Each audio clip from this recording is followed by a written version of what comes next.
Cześć wszystkim, słuchacie podcastu o języku. Ja się nazywam Marysia i dziś chciałam wprowadzić Was w świat wielojęzyczności. Co sprawia, że przełączając się między językami stajemy się inną wersją siebie? Jak to możliwe, że w jednym języku potrafimy zepchnąć kogoś z mostu, a w drugim nie? W jaki sposób znajomość języków obcych wpływa na zdrowie naszego mózgu? O tym wszystkim porozmawiamy z profesor Vioricą Marian, która pracuje w Northwestern University w Chicago. Profesor Marian od ponad 30 lat bada wielojęzyczność i jej wpływ na ludzki umysł, odkryła różne ciekawe zależności między znajomością wielu języków, a sposobem, w jaki myślimy, podejmujemy decyzje, a nawet o tym, jak długo nasz mózg pozostaje zdrowy. Rozmawiamy o jej bestsellerowej książce Potęga języka, która właśnie ukazała się w polskim tłumaczeniu w wydawnictwie Uniwersytetu Jagiellońskiego. Rozmowa jest w języku angielskim, ale jeśli chcecie przeczytać ją po polsku, to możecie zajrzeć na naszą stronę ojęzyku.pl, bo cały transkrypt z tej rozmowy został tam zamieszczony i przetłumaczony właśnie na język polski. A jeśli czujecie się ok z językiem angielskim, to zapraszam Was serdecznie do słuchania na Spotify i innych platformach streamingowych albo do oglądania na YouTubie. Zaczynamy rozmowę.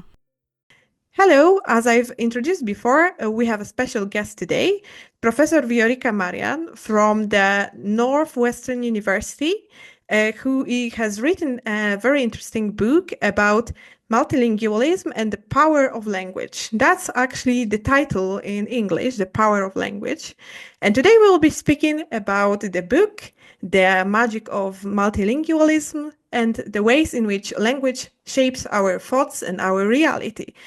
So, can I ask you first, what was the motive behind the book, and why did you decide to name it The Power of Language?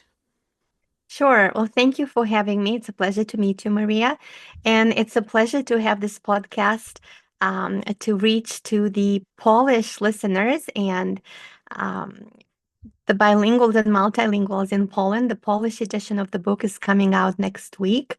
And this is my first Polish interview with the Polish listeners. I have an interview next week with Gazeta Wyborcza.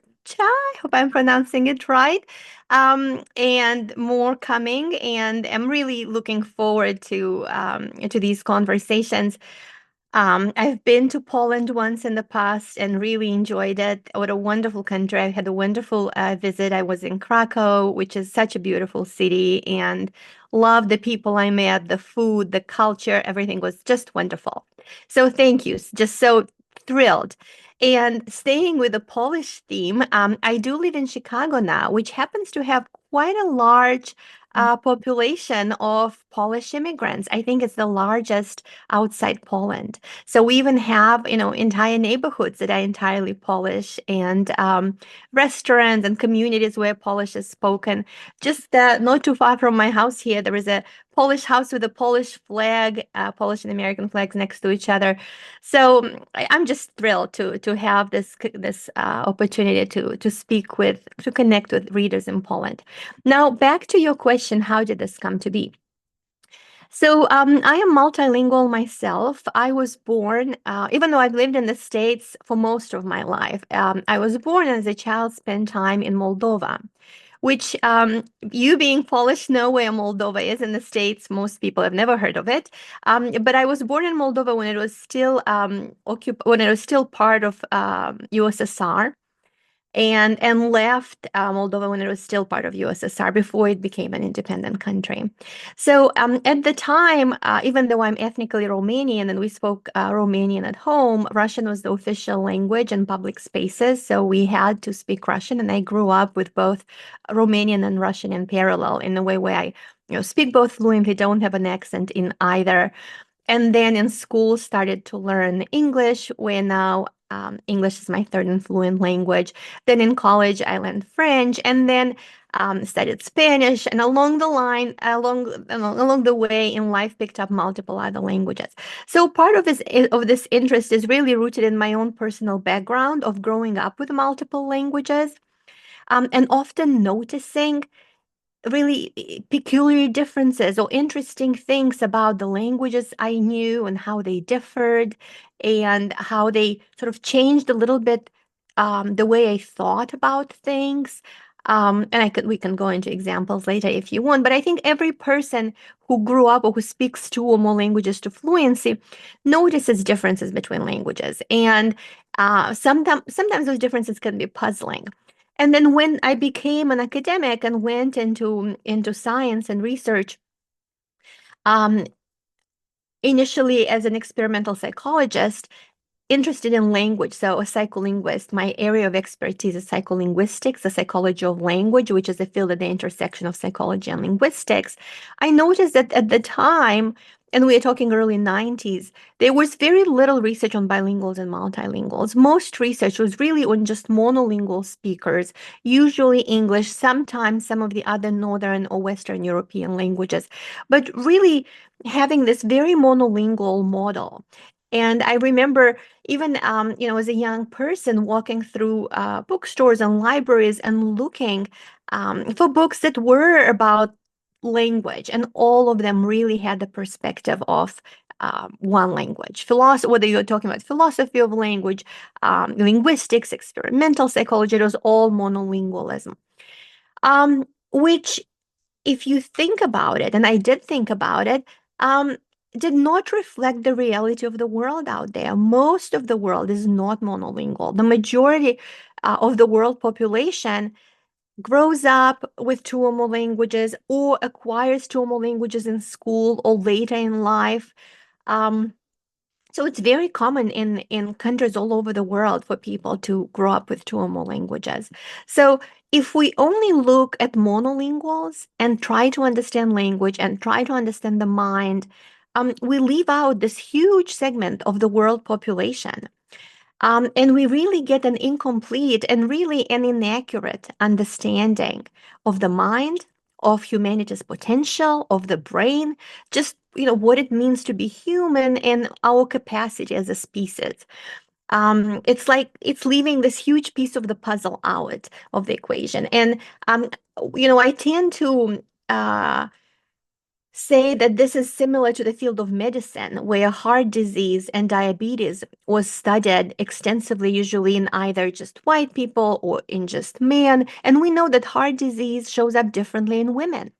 And we know that diabetes shows up differently in individuals that are indigenous to North and South America. So if we only study heart disease in one population or diabetes in one population, we don't a full understanding of the etiology of the disease. We really don't have a full understanding of what heart disease is, how to treat it, like none of that. So we really do need to have to understand how language works, to understand how mind works, we need to look at people who speak multiple languages, minds that can accommodate multiple languages simultaneously. The way the mind works when it just processes one language versus in people who know 2, 3, 4, 7, multiple languages is different. So it's a long-winded answer to your question, which sort of seems very simple, but it taps into my personal background, historical sort of cultural forces, and the state of science that brought us to where we are now, where there are so many people around the world and labs and researchers who are doing really good work on bilingualism and multilingualism. I will start with establishing a common middle ground, because you have said many things that are, for the researcher, this is a standard to say this is a bilingual, this is a monolingual. But I think for the people who actually speak several languages, for example, in Poland, everyone knows at least English or Russian and Polish and several other languages. People would be very humble. If you ask them, are you monolingual? They would say, no, I'm a native Polish speaker. So I wanted to ask you about the scientific definition and how it may differ from our common perception of who a bilingual is or monolingual, and what does it mean to be a bilingual? Yeah, that is such an excellent question. You're right on the money to say the definitions of bilingualism differ. And yes, they differ across studies and researchers, but they also differ across individuals. And we see it across cultures, across groups of people, where you might have one person who says, yes, I'm bilingual, I'm fluent in Spanish, where all they can say is, hola, en una cerveza, por favor, and, very, very basic rudimentary Spanish. And then you have people who can read and write and have an understanding of grammar in another language, but when you ask them, they'll be very humble and they say, "Yes, I speak it a little bit and I know it a little bit," and that's definitely the case. So my two ways to answer this question. I don't know if you want me to approach it from the point of view of how research is done or what the definition is, and how do we think of bilingualism. But in research, the people use it not always consistently, and that in fact is what explains oftentimes differences between findings. Why some people find one set of results and other labs find different sets of results. Sometimes it's because they use different populations of bilinguals, different level of fluency, different languages, different ages of acquisition. All of those things matter. And so who is a bilingual really depends on the purposes and the goals of what you're bilingual for. What is the final goal there? So in our research in the lab, we usually do both subjective self-reports with questionnaires, but also objective measures of proficiency, maybe vocabulary, maybe grammar, depending on the language and on the study that we are running. But in the real world, whether or not you're bilingual largely depends on whether it meets your functional needs. Do you know the language to the level you need in order to be able to function it, either to communicate in it or to study in it or to work in it? So those definitions vary, and that's true for every other sort of ability that humans may have. Like, what does it mean to be fit? What does it mean to be athletic or sporty?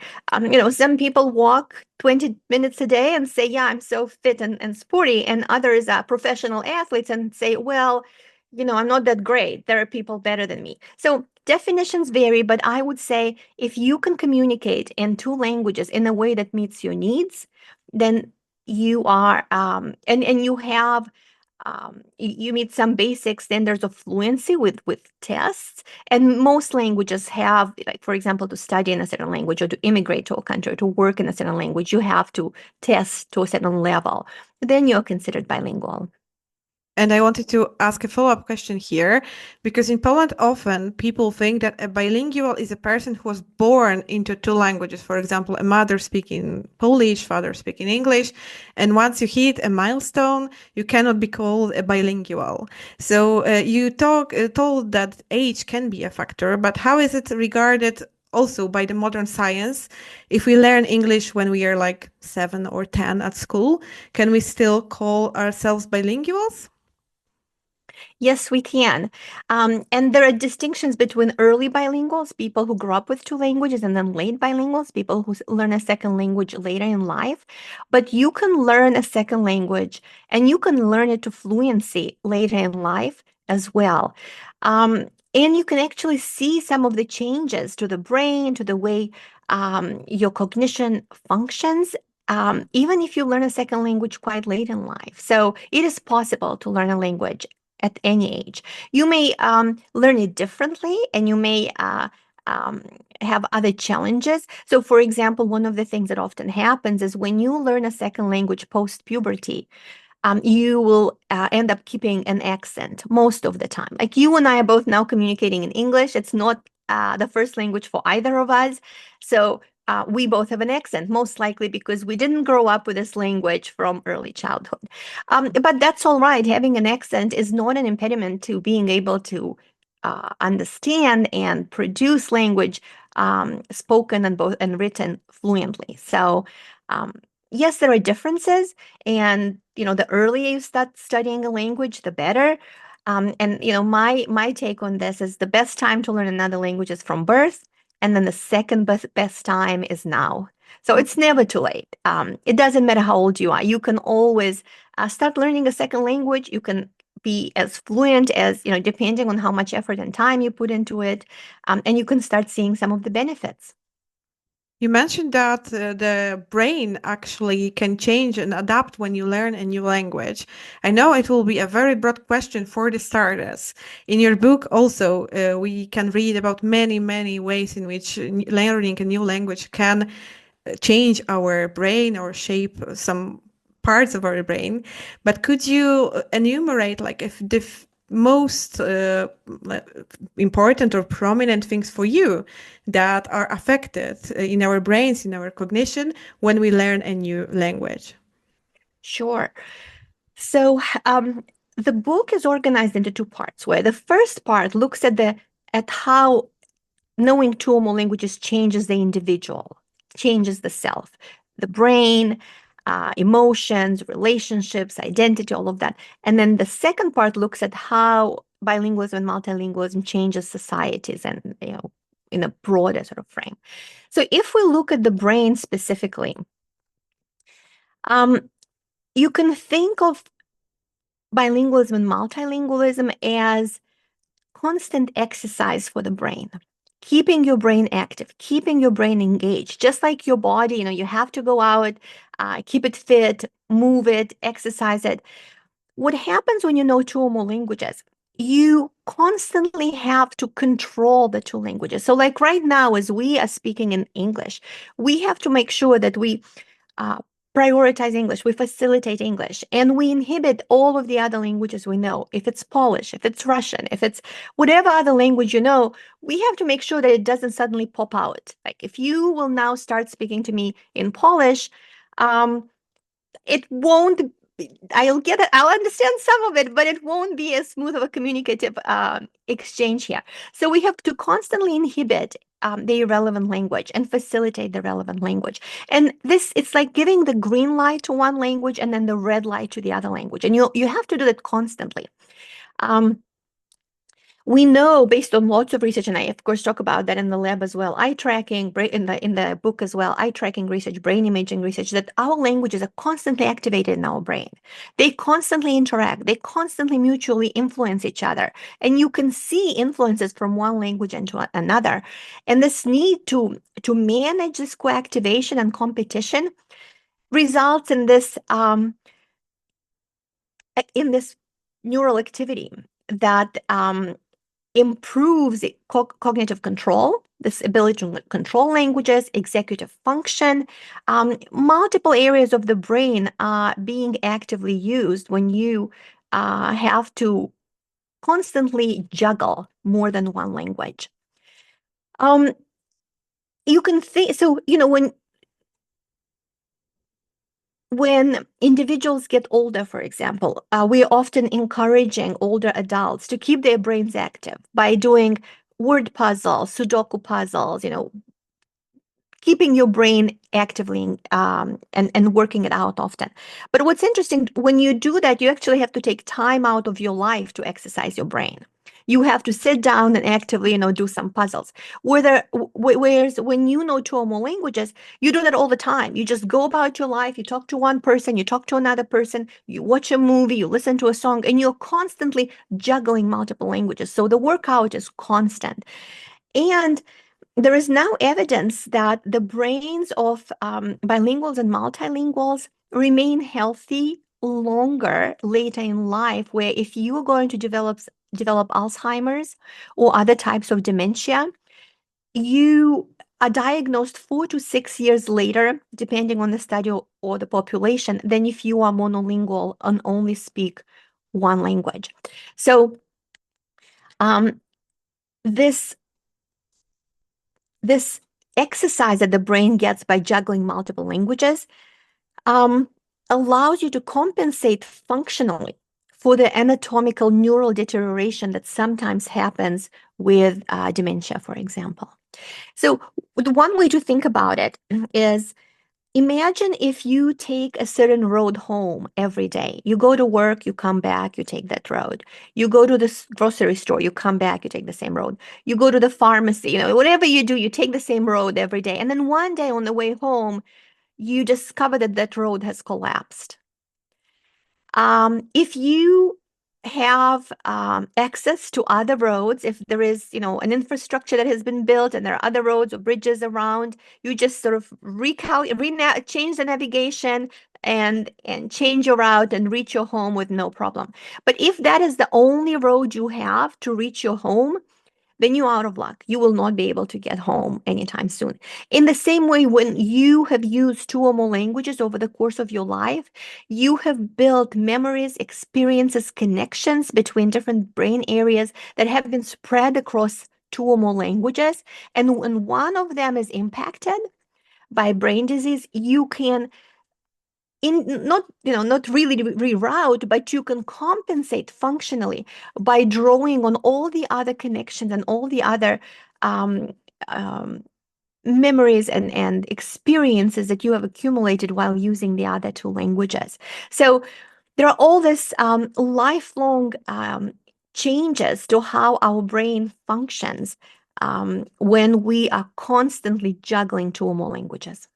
This is actually an amazing metaphor to explain it with the roads. So, and also in your book, we can find many such really complex things explained in a really approachable way. So thank you very much for this. And I have more and more questions because once you go through the other layers, I think of more and more questions. So I will go back to the beginning. You said, beside the health benefits, that actually languages that when we learn them, they can impact our identity or ourselves.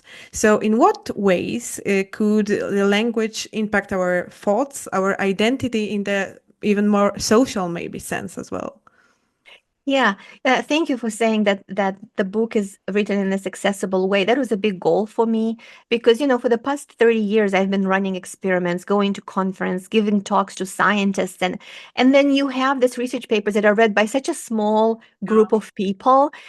So when I set out to write this book during COVID, and I had, the time we were all locked in, I really wanted to make sure that I make these concepts accessible, and I bring the science and the research and the state of knowledge to a broader audience. So people can see how their own experiences relate to the scientific data. Because now, like you're asking about identity and sort of self, and I think many of us who know two languages or who live our life sometimes divided across two languages, have this feeling that the language we speak kind of changes who we are and how we feel and how it feels to say I love you in your native language versus in another language. Or, I personally cannot curse in my native language, but can in my third language. And people have these experiences and don't know if it's just them or if there is some truth to it. And then when you really look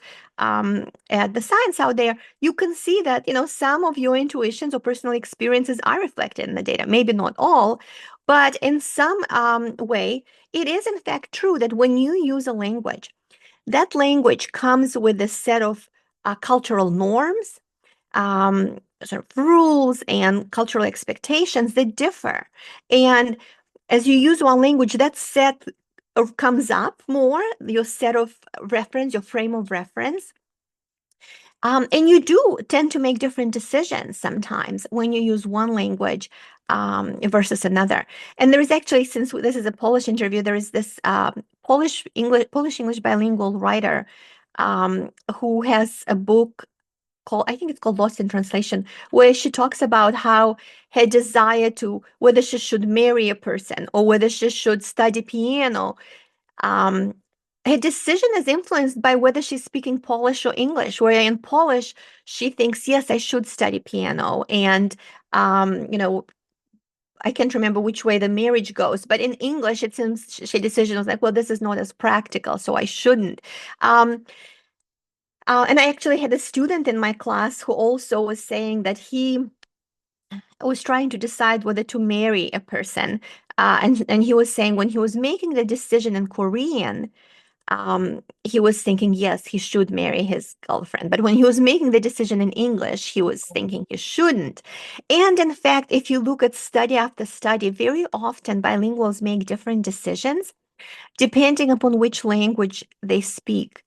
And these decisions vary in terms of even like medical decision making, financial decision making, interpersonal relationships, to the point of what some of the most interesting line of research comes from a lab at the University of Chicago that looks at, I don't know if you're familiar with the trolley dilemma, which is a problem often used to study morality and decision making.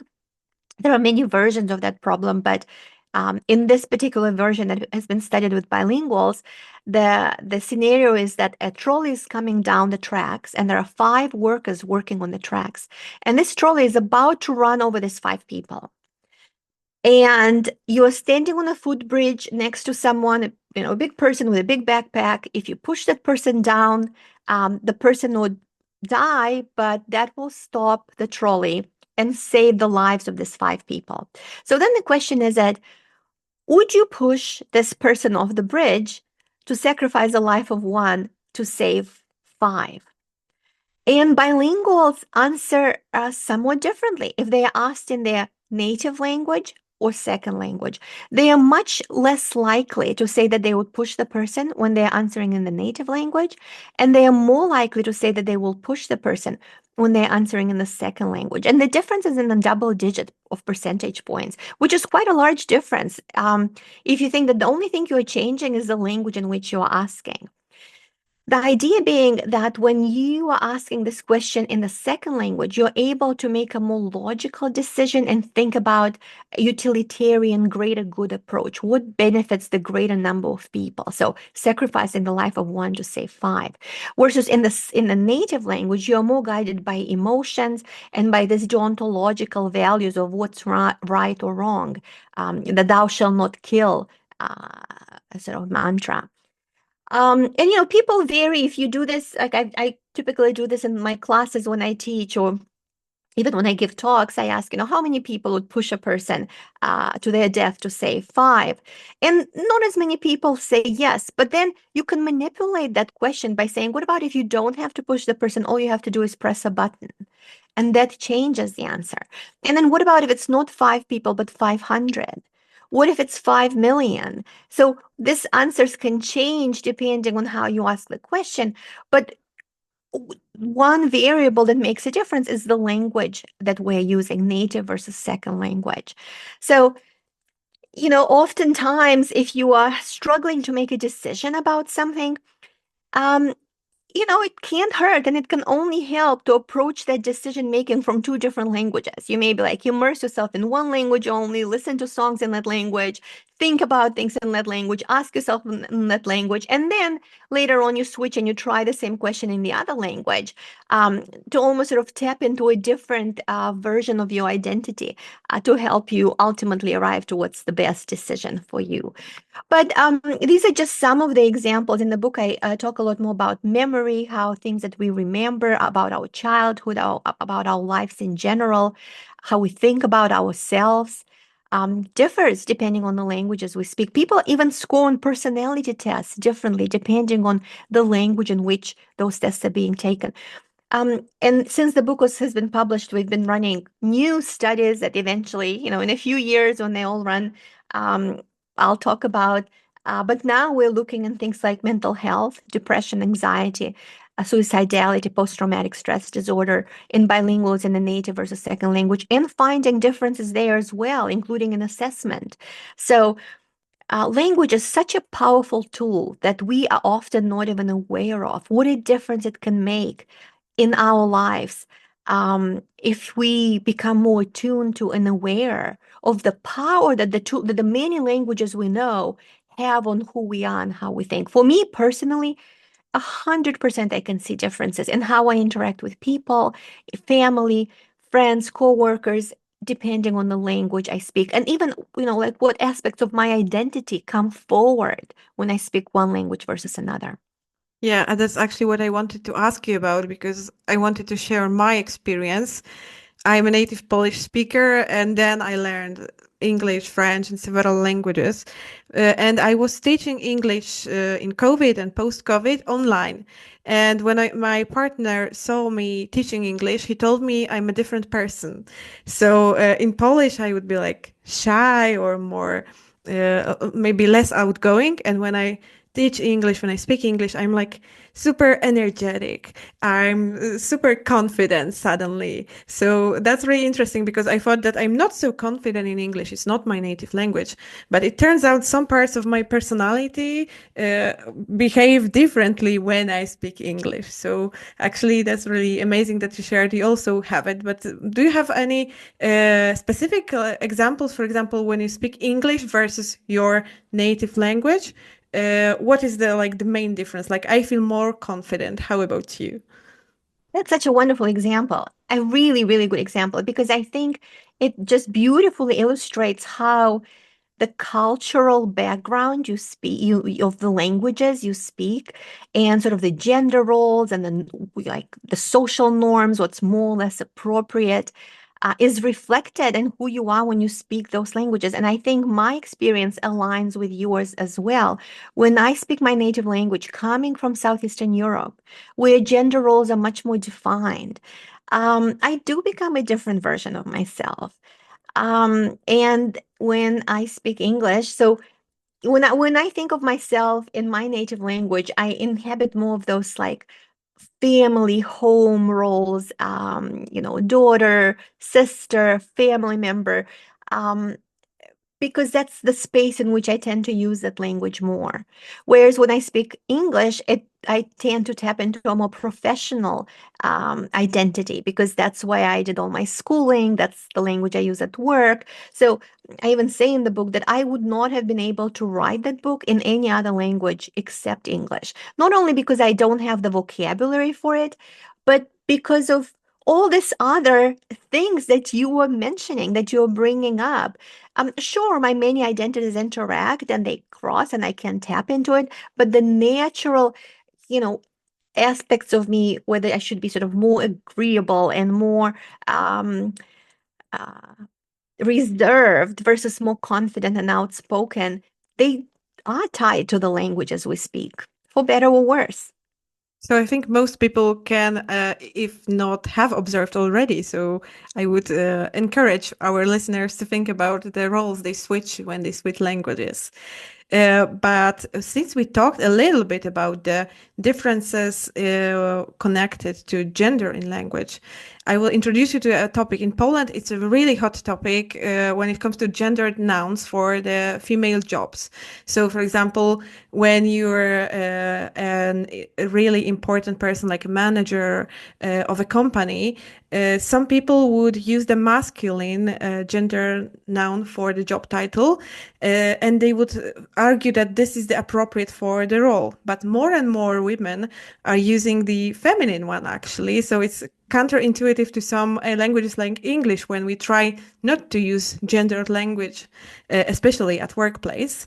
And there is this huge debate connected to this. Does the choice of the words or the language in general shape the reality? Some people say, yes, if I call myself a female manager, it actually shows that I am powerful female who is not afraid to use a female noun to be a manager. So actually the other way around, once again, than in English. And some people say it doesn't matter. You can use masculine, you can use feminine, because language doesn't really change or shape or have any impact on reality. So what are your thoughts? Because I know you touch a little bit on this topic, on the language versus reality relationship. What are your thoughts about this? Yeah, I do talk about language and reality, and what is reality and how language shapes reality, and how we think we live in this objective world, but our language shapes how we perceive reality. And I talk about other things, of course, color and Yeah. concepts in broader forms. But I do talk about gender as well. And gender is such a politicized topic, especially right now. You just have this war, almost seeming war, when you go on social media. That's unfortunate, because things are becoming politicized that should not be and don't need to be politicized. So the way I approach this topic is not from that point of view, but really from the point of view of grammatical gender. And in the US, that's a little bit of a foreign concept, because English does not have grammatical gender. Polish does. So your listeners, if they speak Polish, they will know what I am referring to. But if for some reason a non-Polish speaker stumbles on this interview and listens to it and doesn't speak a language that has a gendered language, grammatical gender, let me explain what that means. So in English, all nouns are referred to as it. They have no gender, they're gender neuter, it's always it.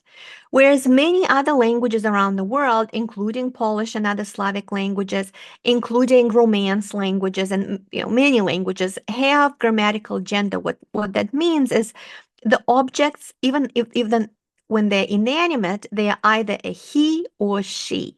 I think And for English speakers, if I may, actor and actress would be a good example. that's for profession, yes, for animate professions, but not for inanimate objects like, pen or pencil or glasses or computer or microphone. So that's where a lot of the research has focused. So I think for English speakers or for speakers of languages that don't have grammatical gender, it's almost like a crazy idea to like, why is a pen a feminine gender? Is it feminine in Polish? No, it's masculine actually. Okay, in Russian, a pen, ruchka, is feminine. Mhm. And then if you have a pencil, I don't have a pencil here right now, a pencil in Russian is masculine. What is it in Polish? It's masculine, yeah, as well. Yeah.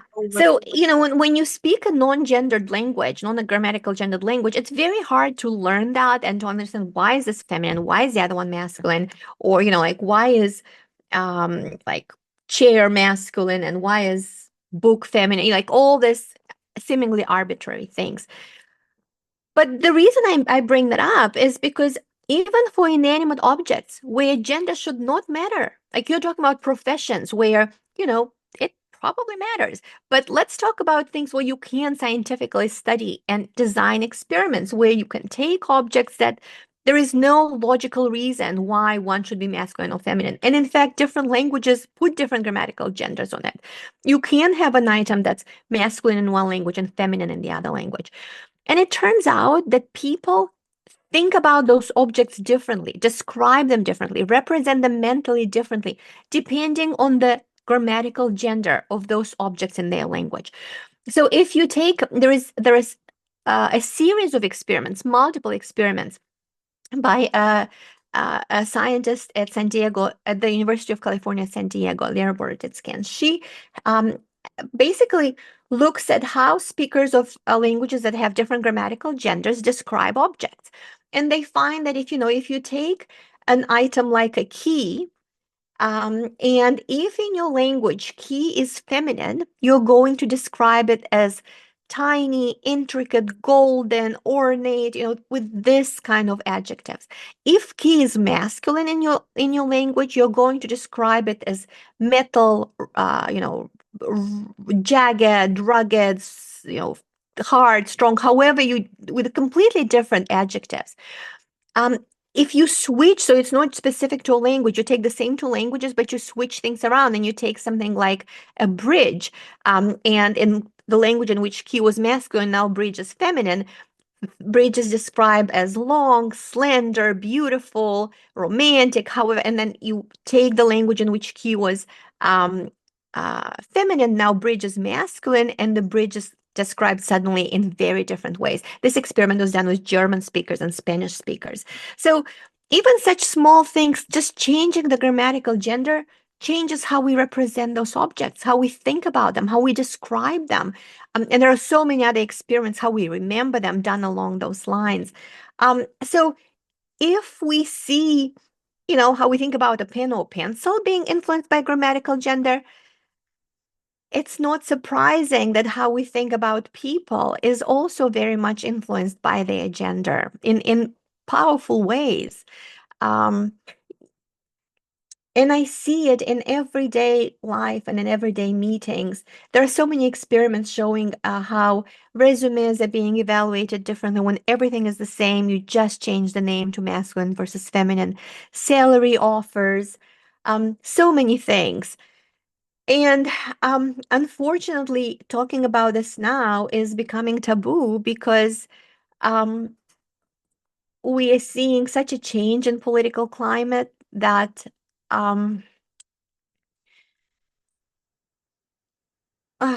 what can I say? Sometimes if you're looking at the news nowadays and then you watch The Handmaid's Tale, you don't know which one is what, which one's a reality and which one is fiction, dystopian fiction. This is also a message in your book with choosing to study bilinguals as well. So you choose to say, just like we choose to say, women are important to study, to talk about, also to speak up. The same with bilinguals. You write that the gap in research on bilinguals has been so huge for years, and only now we realize we need to fill it. So I feel that your books also gives some justice for the areas which are not really talked about.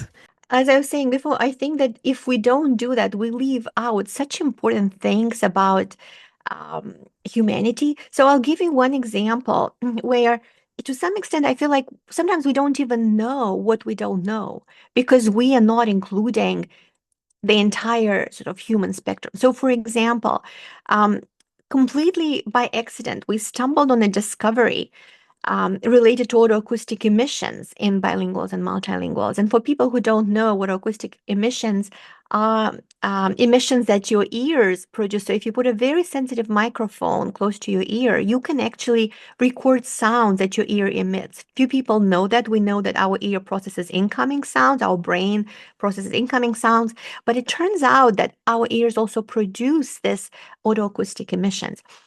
And simply by including bilinguals and multilinguals in a research project, we discovered this was a collaboration between an autoacoustic emissions lab and my bilingualism and multilingualism lab, that the autoacoustic emissions produced by the bilingual and multilingual ears differed in statistically significant way from the autoacoustic emissions produced by monolinguals. So up until then, nobody has actually considered bilingualism and multilingualism as a variable, as an independent variable to look at.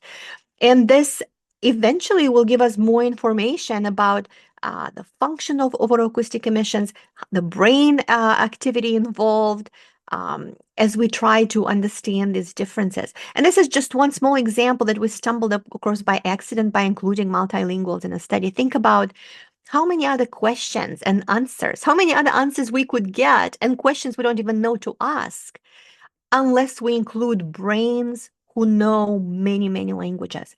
And, currently we think about bilingualism and multilingualism as noise, and we try to have the simplified model to keep things simple, to keep things as easy to control as possible in the lab, just one language, so we don't complicate it. But I actually would argue that bilingualism and multilingualism it's not the noise. It is the signal that multilingual brains are the norm. And in my approach to this question in the book and in my research, I don't think about multilingualism as just natural languages like English and Polish and other languages we speak, but about symbolic systems in general. So I go beyond natural languages to artificial languages like computer languages, to symbolic systems like music, like math, basically any symbolic system that allows us to use symbols to encode information transmitted across space and time to be decoded at the other end, like we are doing now. Right now, I take my thoughts and ideas, I encode them in words, and through words, I transmit them across space to you, to your brain. Same thing is done with music, same thing is done with math, artificial intelligence does that as well. So I believe very strongly that our brains are wired for multiple symbolic systems. You can speak, so like in our case, we know languages that have different alphabets, so different visual symbolic systems. Our brains are able to do that. They're able to do that elegantly, efficiently, very fast, and it changes our cognition, our creativity. We haven't even touched on that. I have an entire book, a chapter on creativity. So I think that multilingualism is the norm. And starting to approach the human condition and the human brain from this perspective of, the brain accommodating multiple symbolic systems, is incredibly important, especially as artificial intelligence is so quickly developing. So, yeah, that's where I stand on those issues. Yeah, I also wanted to add, since you mentioned artificial intelligence, I hear some people saying that we don't really need to learn languages because AI will translate everything. And your book is really amazing in enumerating so many examples on why we should study languages, if not for communication, obviously the first thing that comes to our mind, but also for our brains, for our perception of the different cultures of different people. But I wanted to ask you, do you think that the AI may make learning languages easier, harder, or maybe a different way will be more approachable or less approachable? If we're talking about learning languages, I do think that AI can help learn another language. you can use it to your benefit as you try to learn another language, as you try to attain fluency and move in that direction. And there are indeed many benefits to using this online translation tools. It makes many tasks easier. It makes travel easier to communicate, especially if you can translate things online. There are many benefits, especially in the short term, with using these tools, including the ability to record and preserve languages that are disappearing. So there are more than 7,000 languages spoken in the world today, and there several languages a year are disappearing. They're constantly being lost. So using AI to preserve those languages in a quote unquote language museum is a good thing to do.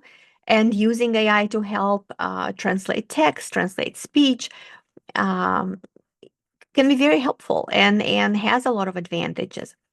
At the same time, the long term and even the intermediate sort of term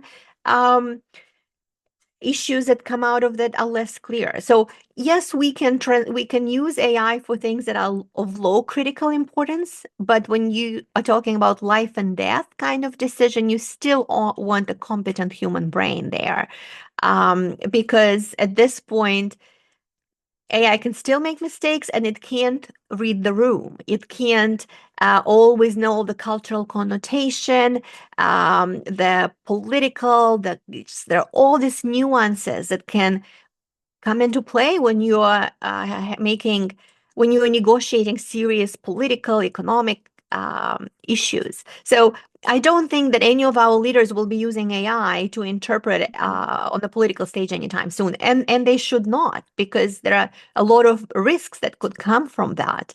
And no major life decisions like surgery or other, life decisions should be made based on, at least at this point in time, on AI generated translations.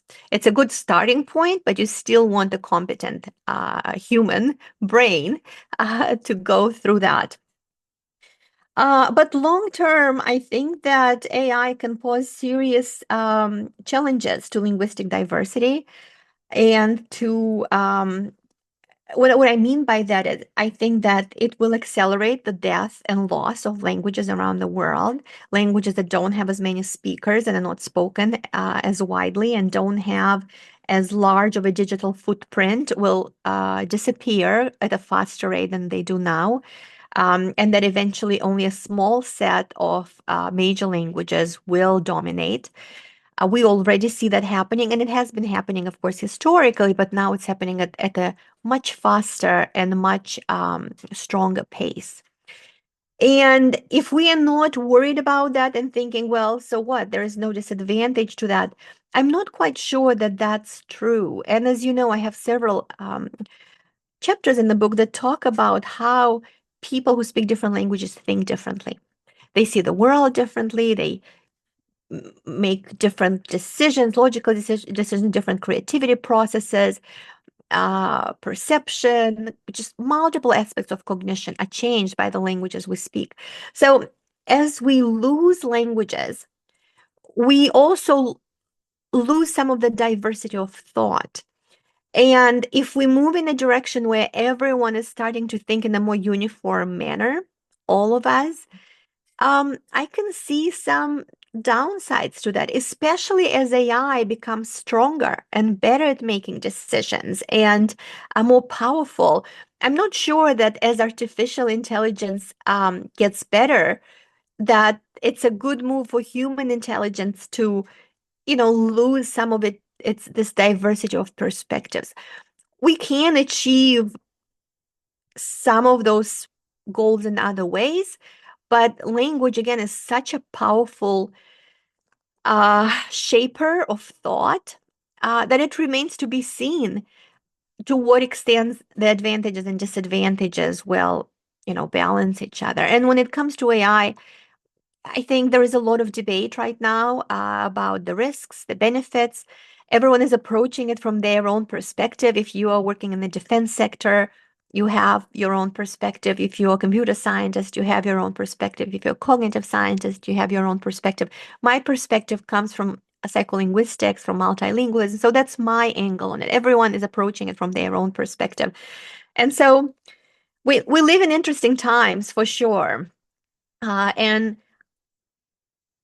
I'm glad that we are bringing multilingualism and bilingualism into the fold of the conversation. We may not agree, and it may not hold the same, we're still trying to understand many things about multilingualism because it's so new, but it is important that it is considered and it participates in the next chapter of humanity's advancement. There is this, fiction and reality often go hand in hand, and there is this movie called Arrival that brings in this linguist who is able to build communication with another species through understanding how language works. And in this particular language, you could travel through time. Once you learn that language, you could time travel. Now, we don't yet know of any language that allows us to time travel, but the ability to communicate across species, across planets, across cultures, across humans is so important. And we see that in our everyday. So I tend to approach things from a more logical, reasonable perspective. So I tend to think about, if A, then B, and how things work in a scientific, logical world. But human relationships, unfortunately, don't always follow logic and reason. And I see that all the time in relationships between people, within families, sometimes within um human relationships are complicated, and I don't think we fully consider the differences that are due to language, where we think we are saying the same thing, but we are not. Because when I use a word or when I say something, what I mean with that can be completely different than what you hear because of how your brain interprets language. And especially true in people who have different experiences, cultural experiences. In a sense, we are all kind of multilingual, even if you use different dialects, different cultures. How you speak to your grandmother is different than how you speak with your boss. This register is differ, and your brains are constantly having to figure out the best way to communicate, to use this um, linguistic system we have. So I'm glad we are finally understanding this and giving it attention. So you mentioned something really important. The first thing today is actually the International Mother Language Day, the day that we're recording this. So it's amazing that you mentioned the importance of maintaining the languages and the cultures that they work at. And in Poland as well, there is a huge debate that the listeners will probably be interested about. So speaking a dialect, speaking a different register, is it good? Is it bad? Should we not teach children the dialects? Should the children only learn big languages like English and Polish? Is it also beneficial to learn like smaller languages, regional languages, dialects from the point of view of bilingualism? Is it still bilingualism if we know a regional dialect?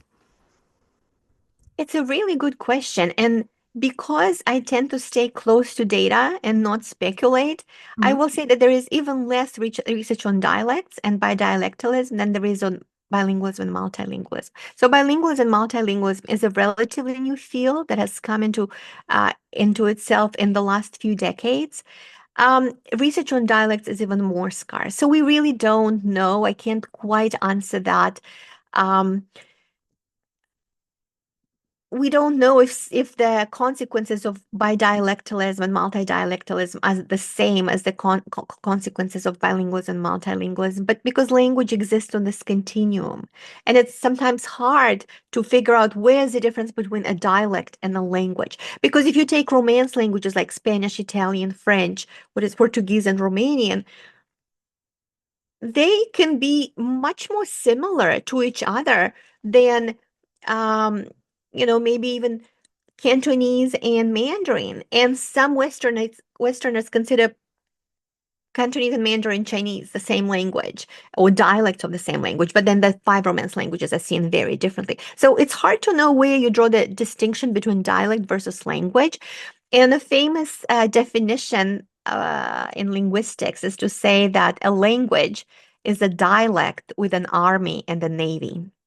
So a linguistic variety, the military that stands behind it, a lot of it comes with sociopolitics, and things change and what's considered a language or a dialect. Like having been born in Moldova, I had experienced that firsthand because during the Soviet years, the Russian policy was that Moldovan is a different language from Romanian. And of course, any linguist will tell you that Moldovan is a dialect of Romanian, same language, same outlet. It's the same language, but it's so politicized, and there were reasons why that was happening in terms of influencing cultural identity and politics. So the question is so broad, and I know we have to wrap things up. We could spend a whole hour just talking about that. But to answer your question, should we learn other languages, smaller languages? The only person who can answer that for you is you and your family, because what matters, that decision will differ depending on what your needs are. Do you want to stay connected to your grandparents? Are you building a relationship with someone who speaks that language? In close interpersonal romantic, we haven't even talked on that, but your ability to feel emotions can differ depending on the language you speak. And or in the United States, being able to pass across generations the languages and the cultures of some of the indigenous populations, where many of those languages have been lost and continue to be lost, and now schools are trying to revitalize that. Those decisions, it's not for me or for any outside force to say what language one should speak at home, because and for parents too, it's a very personal decision what language to teach to your child, and you take into account multiple variables. But I will say that if, as a parent, you try to decide whether to raise your child monolingual or bilingual, don't fall prey to misinformation that raising bilingual children with two languages will confuse them or will lead to communication disorders, because there is no evidence for that. It is true that sometimes children who grow up with two or more languages can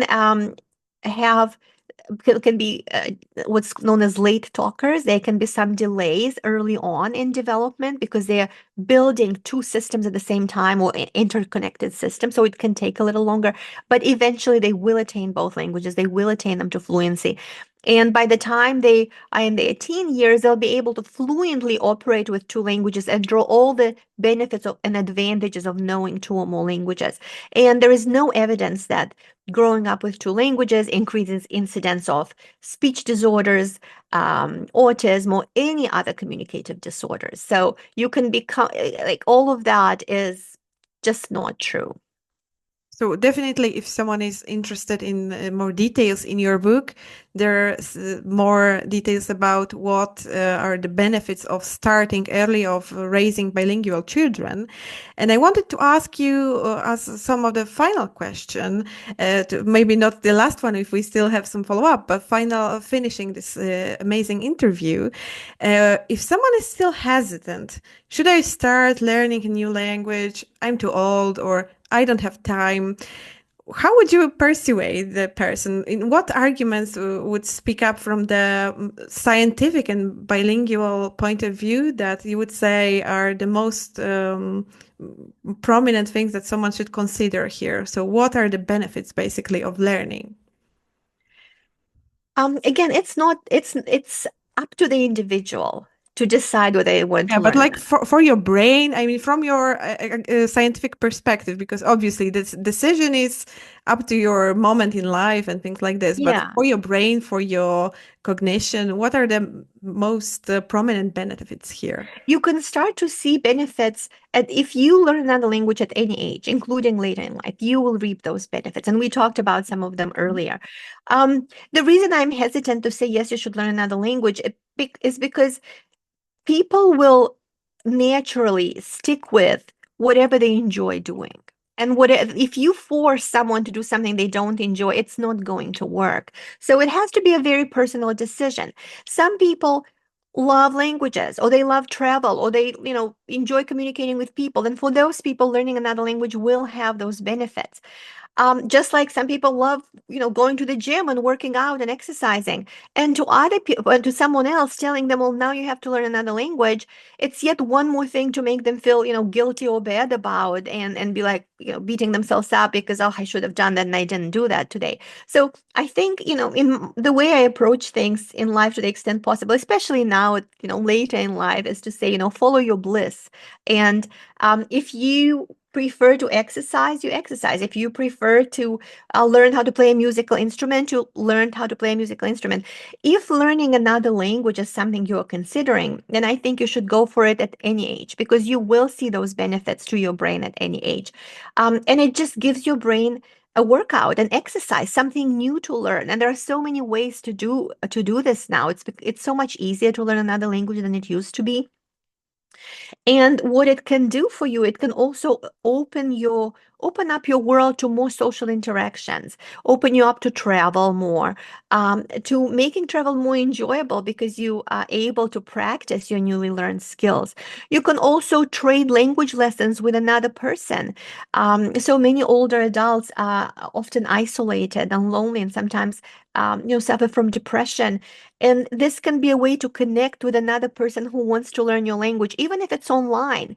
Maybe you are in Poland and you want to learn English and or another language, and there is a person in the United States who has a Polish background and wants to learn some Polish, and you can trade those language lessons.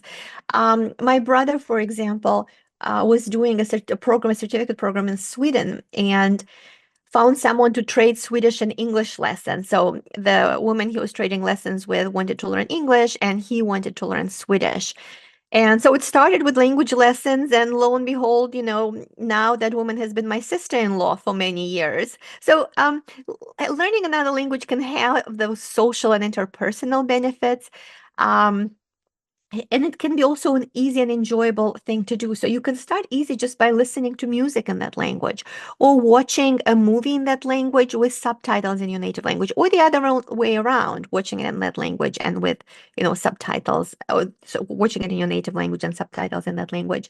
There are so many ways to learn another language if you find what you like and what you enjoy. Some people like the apps. Because it's sort of fun and they've been gamified. Others like to watch YouTube videos. And I see this, in my own family. People gravitate towards different things. Some people like learning alone. Some people like learning with another person. Some people like learning in groups. Some people like to just immerse themselves in another country and culture and language. In Europe, it's so much easier because you drive for a couple of hours and you're in another language and culture already. So if this is something that you think you'll enjoy, then you should go for it no matter what age you are. You can learn another language to fluency at any age, and you can reap benefits. Your brain can benefit at any age. Think of it as exercise for your brain. Oh, that's a beautiful message. Also, not to be pressured. I also didn't mean to pressure anyone, just to enumerate what are the positive things that you can gain from this. But obviously, learning any skill or doing anything that you enjoy is the most important here.